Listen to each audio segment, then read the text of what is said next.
But first, Mike Tobin live on the ground in Tel Aviv with the very latest. Good morning, Mike.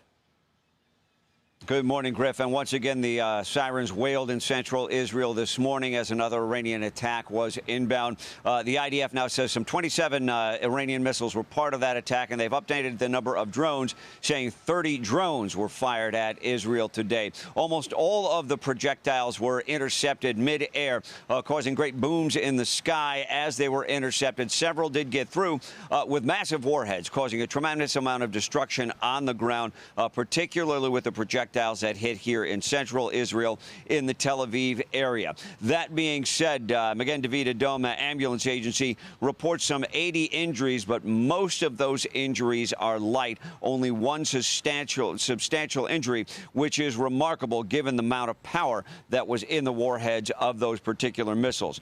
Now, the Iranian foreign minister promises more attacks like this with a threatening post that reads in part, in accordance with the UN Charter and its provisions allowing a legitimate response in self-defense, Iran reserves all options to defend its sovereignty, interests, and people. Israeli fighter jets were active in the skies over central and western Iran today. 20 of them, to be specific. 2 F-5 fighter jets were hit on the ground, as well as 8 missile launchers that Israel says were neutralized as they were preparing to fire on Israel.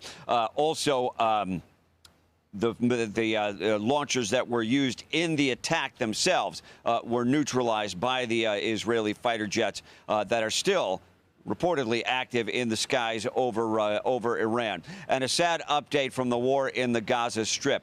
3 of the hostages have been recovered, but not alive. The remains have been recovered. The names are as follows. Ofra Kedar, she was from one of the kibbutzes close to the Gaza Strip. Jonathan Mordecai Samarano, he had been attending the Nova Music Festival when he was kidnapped and killed. And Staff Sergeant Shai Levinson.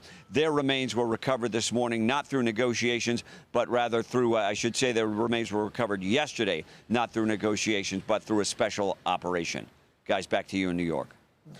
Mike, when we look at the activity of Israel over Iran, you know, American might sit here, a viewer might sit here and say, why don't we just bomb all of the launch sites that Iran has? That way they can't send any more missiles. Is it a situation where Israel is actively patrolling over Iran with fighter jets? Do they need to see a missile battery shoot before they can find its location? Do you have any insight on that?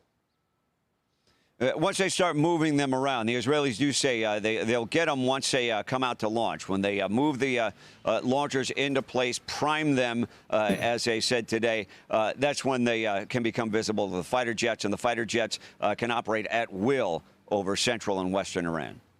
Mike, you mentioned the response from Iran so far, and obviously we've been covering that for the last week plus. Now the question becomes, does Iran shut down the Strait of Hormuz? What's your indication on that? Any sense as to whether they go that far? Well, it seems that Iran would not have held back anything at this point. This is as severe as the conflict can get for them. If they want to take this to a naval war, they've got that option. The threat of mining the Strait of Hormuz has been there for decades now. We just haven't seen it materialize yet. What do we know about the reaction of the neighbors to Iran, to Israel, just the neighborhood? What has been the reaction to this bombing? Well, much less than we would have thought. One thing that prevented Israel from striking at Iran a long time ago was the threat that the Iranian proxies could cause so much damage, really, to the civilian population of Israel. Keep in mind that Israel hasn't really fought an enemy for a long time that fought them militarily, if you will. They had some air defenses in place, but mostly what you see is this threat that says, don't fire on us or we'll fire on your civilian population. We'll dispatch suicide bombers. Things of that nature. So it really does seem that if the proxies were going to act, they would have acted at this point. We've seen a few missiles out of the Houthi rebels, but that's about it. Now, I was referring to Saudi Arabia as well, and Kuwait, and the UAE. But we're running out of time, Mike. We'll come back to that. Those are some of the questions we have, and we'll be following this story so closely. And we really appreciate you coming into us live right now. Thank you, Mike. Got it. I'm Steve Doocy. I'm Brian Kilmeade. And I'm Ainsley Earhart. And click here to subscribe to the Fox News YouTube page to catch our hottest interviews and most compelling analysis.